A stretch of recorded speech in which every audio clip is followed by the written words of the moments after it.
the ABS-CBN News Channel.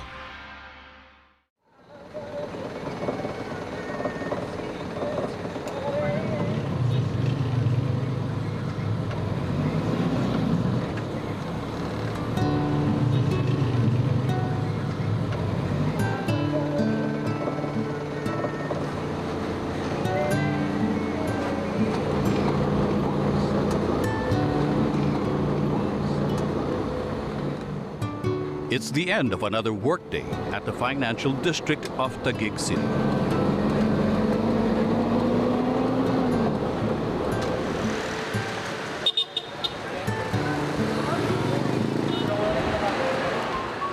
While many head back to the comfort of their homes, IT consultant Candy Liwanag is quickly out of her work clothes and on her feet. She was never one to stay still, even as a child born with many health risks. When I was a kid, may primary complex kasi ako eh. Yun yung naalala ko nung sinabi sa akin ng mom ko. It's like tuberculosis but for kids. Yung mababa yung immune system ng lungs. Yun. So it's more of breathing, respiratory. When I was a kid, I was often in the hospital. It was normal for me to go to the hospital. When I catch something, talagang I get sick. I get sick for 3, 4 days, 5 days. Minsan hindi na ako makapasok.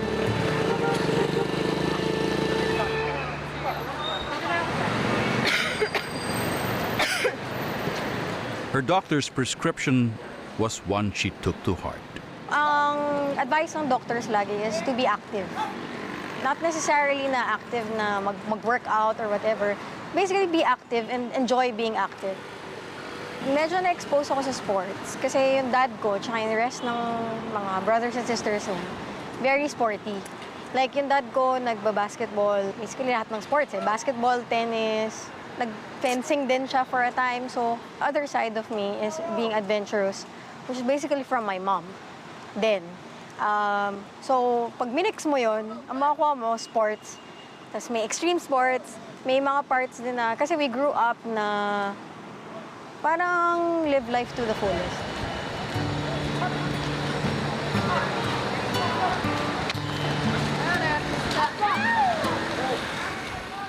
However, she continued to be a fixture in the hospital, this time for reasons that are all of her own making.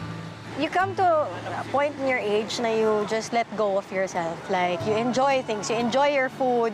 You don't think of anything na parang, I have to eat healthy food. Wala. Or you sleep late, you go out late, you go to work early, ganun. So, napabayaan ko rin yung body ko. And then I was just working all the time. I have nothing. I wasn't active. I was always sick. I was always eating canned foods. So, nothing healthy. Nagkaroon ako ng migratory joint pains. So, I still have it now. I've had it since I was 24. Laging masakit yung tummy ko kasi laging kulang din sa food. Nabalian ako sa ankle. Dami usually sick eh. Laging nasa ER. Kasi I always get colds, cough, gano'n. But the most serious of her health scares sent her to the operating table. The gallbladder stones, you get it when you're, sabi nga ng doctor ko, you get it when you're female, fat, and 40, 3 Fs. So I'm not 40 kasi I was around 25 noon, 26. Not 40, I'm a female, but I'm not fat. I thought that it was just hyperacidity. Tapos I got sick. So yung gallbladder, they had to take it out. So wala na akong gallbladder ngayon. It was because of eating unhealthy food. Tapos hindi din ako active. It was a turning point kasi ayokong mamatay ng maaga.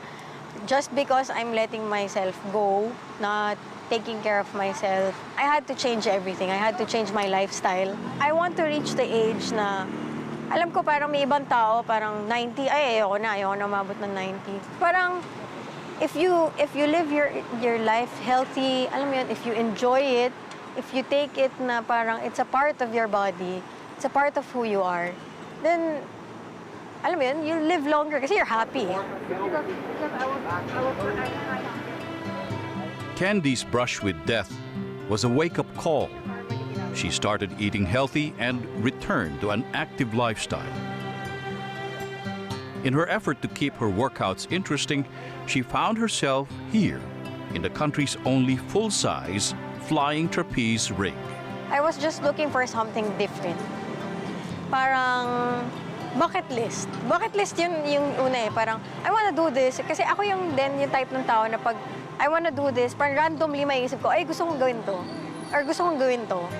Maghanap ako ng way na para magawa ko siya, ma-fulfill ko siya. Like, kasi nga, alam mo yun, keep yourself active, ganyan. So, naghanap ako ng parang extreme sports. So, ginugal ko yung extreme sports. Tapos nakita ko yung trapeze. Tapos parang ako, sabi ko dun sa husband ko, which was my boyfriend at that time, sabi ko, gusto ko matry ito. So I came here. From the moment I jumped, sabi ko, okay, wala na, I'm gonna get hooked.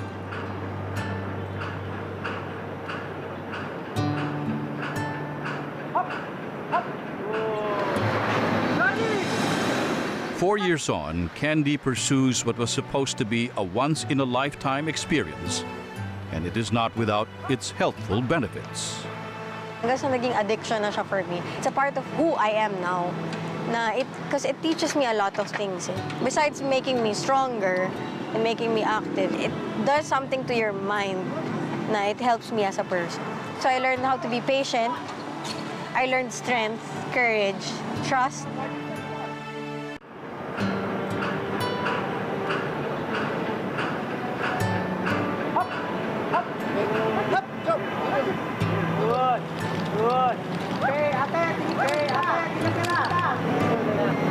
Flying on the trapeze should only have been a box to be ticked off the bucket list of 31-year-old Candy Liwanag.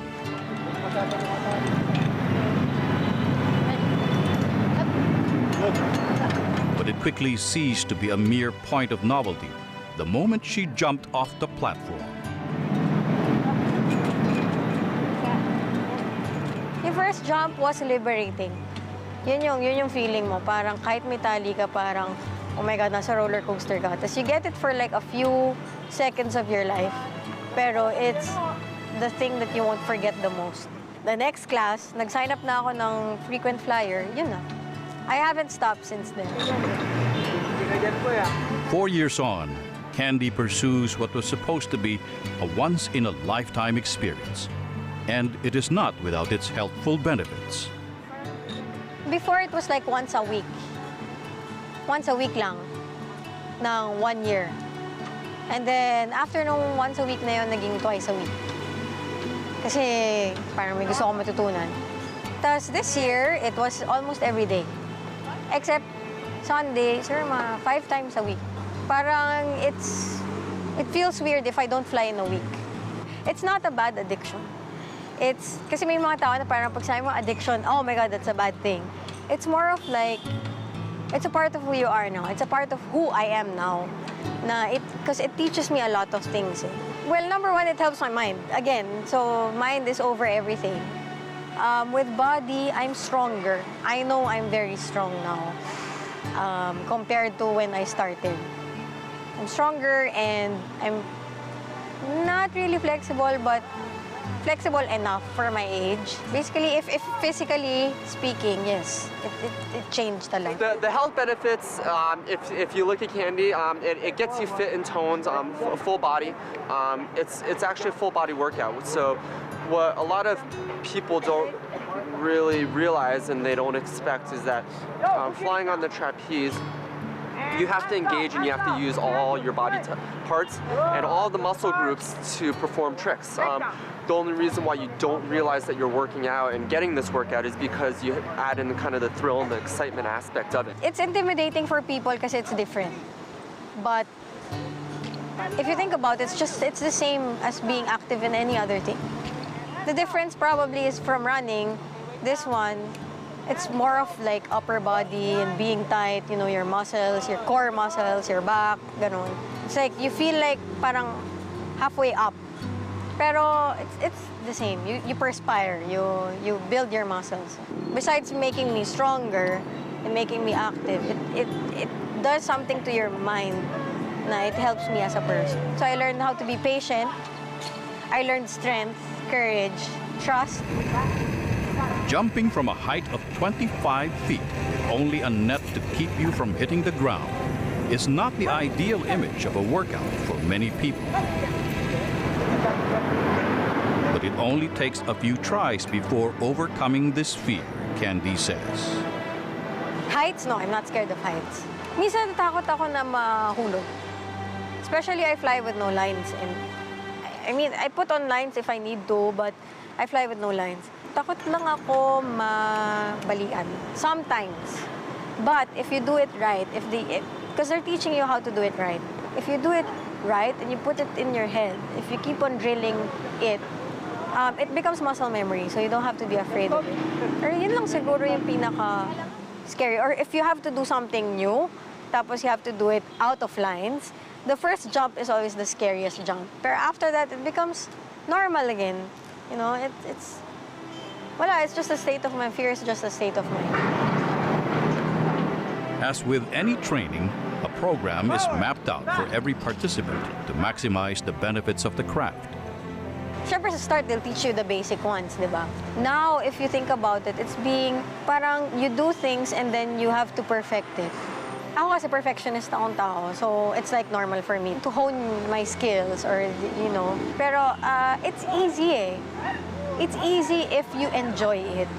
If you think about it na you have to do this, you have to do that, it becomes work, that's when it becomes harder. If you always think na, I have to do this, you have to enjoy it. Okay, Candy is a great student. I think that she's awesome. She's very persistent and determined, and she does pick up the craft a lot quicker than a lot of the other students that have come in here. And as a result, she's been able to excel a lot quicker than some of the other students that we've had who have been flying with us. Candy's new lifestyle has spurred a turnaround of her health. But for one as prone to injuries as she is, Candy still found herself caught in a situation that kept her from flying. So now it's so normal for me to eat healthy, to be active, and, you know, pero yun nga, parang hindi ko rin siya maiiwasan na magkakasakit ako. Nagkaroon ako ng problem sa shoulder for a few months, like 3 months. So I had to, parang nag-rehab ako, physical therapy, for a month. Tapos after noon, nag-continue ako ng physical therapy at home. I had to stop for a while and rest because I was hurting my shoulder already and my back. Candy's determination for the craft has pushed her to be at par with some of the coaches. But it was not an easy journey to reach this level of athleticism. I get rope burns, I get net burns, I get bruises. My hands, maganda pa yung kamay ko ngayon. My hands, parang they rip all the time. I have calluses, more than a man's hand. So, wala, hindi naman ako tatakot.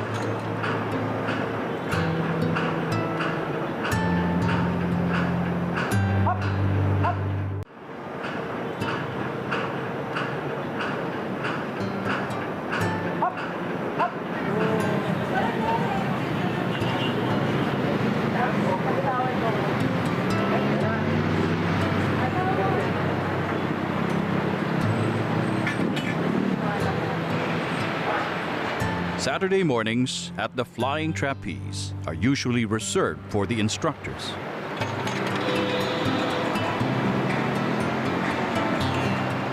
Just the same, intermediate flyer Candy Liwanag is found training amongst the professionals. Fly is when the instructors and level 2 students, like students out of lines and students that have gone beyond the normal flying pattern of students, that's when they fly. So that's like the 10 a.m. morning class on Saturdays.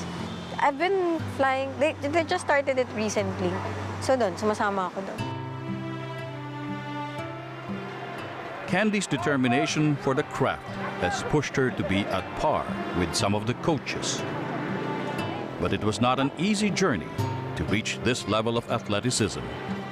Before we had to go out of lines, we had to be able to do pull-ups, be able to swing right, the timing. You have to get the timing right. You have to jump one-handed takeoffs without assistance.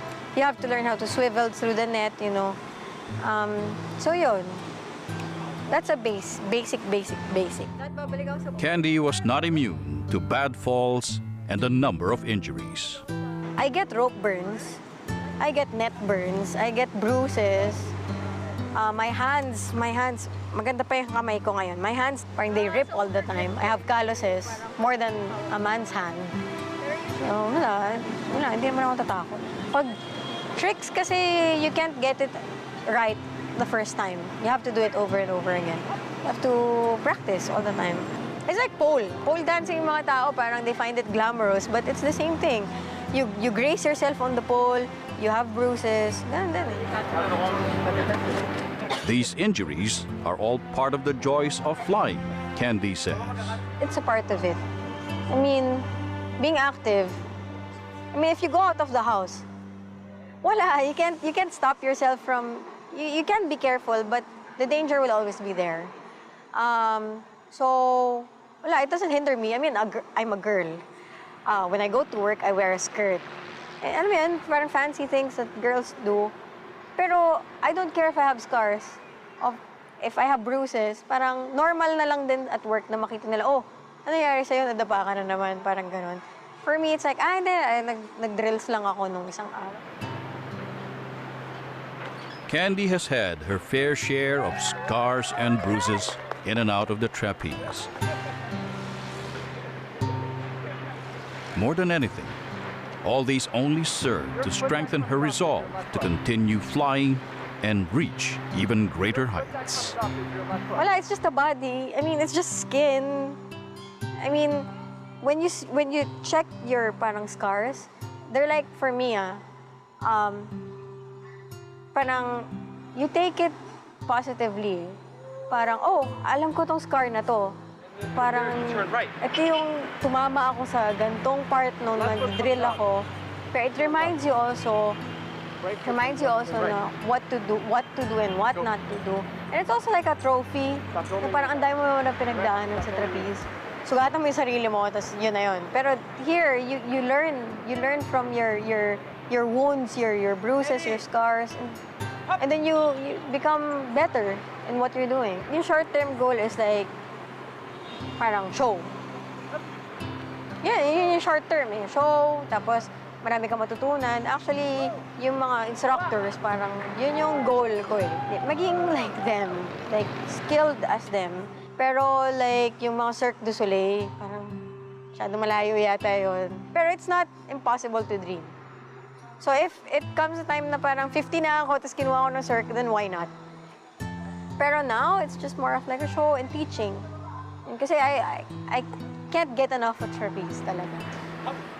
For now, Candy is content to share the skills and knowledge to new students. Thinking about it, actually, gusto kong siyang ituro. Pero it's just for, like, because you love it and you wanna share what you know. Minsan parang sinasabi ko na parang, can I help out? Ganun. I mean, sabihin ng mga tao, may mga ibang tao sabihin, uy, bihasa ka na. I mean, you should be able to teach. Pero ako parang, if they just ask me, then I'll help. I think I won't stop flying unless they take it out. And then I'll find a new one. Pero I don't think I'll ever stop flying.